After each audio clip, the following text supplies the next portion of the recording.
കാശ് സ്പെൻഡ് ചെയ്യാൻ ഒരു മടിയും ഇല്ലാത്ത ഒരാളായിരിക്കും നിങ്ങളുടെ രണ്ടുപേരും.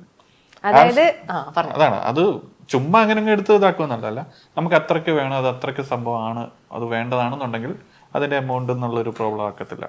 അതുപോലെ തന്നെ നമ്മളത് പിടിക്കുകയും ചെയ്യും കേട്ടോ. എന്ന് വെച്ചാൽ ആവശ്യമില്ലാതെ എന്നുള്ളൊരു സംഭവമാണെങ്കിൽ ഒരിക്കലും നമ്മൾ സ്പെൻഡ് ചെയ്യത്തില്ല. വർത്ത് ആണെങ്കിൽ നമ്മൾ മറ്റേ ഈ ആർട്ട് കാർട്ടിലിടുന്ന പരിപാടിയാ.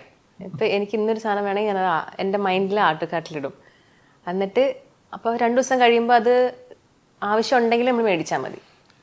നിർബന്ധം ഉണ്ടെങ്കിൽ നമ്മൾ ആ കാർട്ടിൽ പോയി നോക്കുമല്ലോ.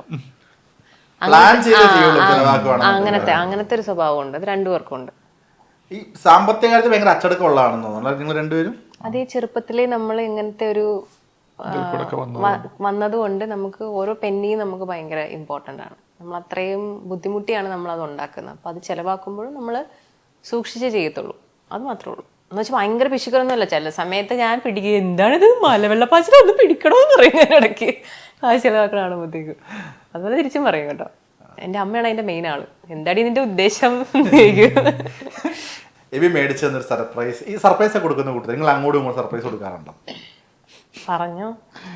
ഞാൻ ഇച്ചിരി പുറകോട്ടാണ് അതില്, പക്ഷെ ഗ്രേസ് ഭയങ്കര മുന്നോട്ടാണ് അതില്.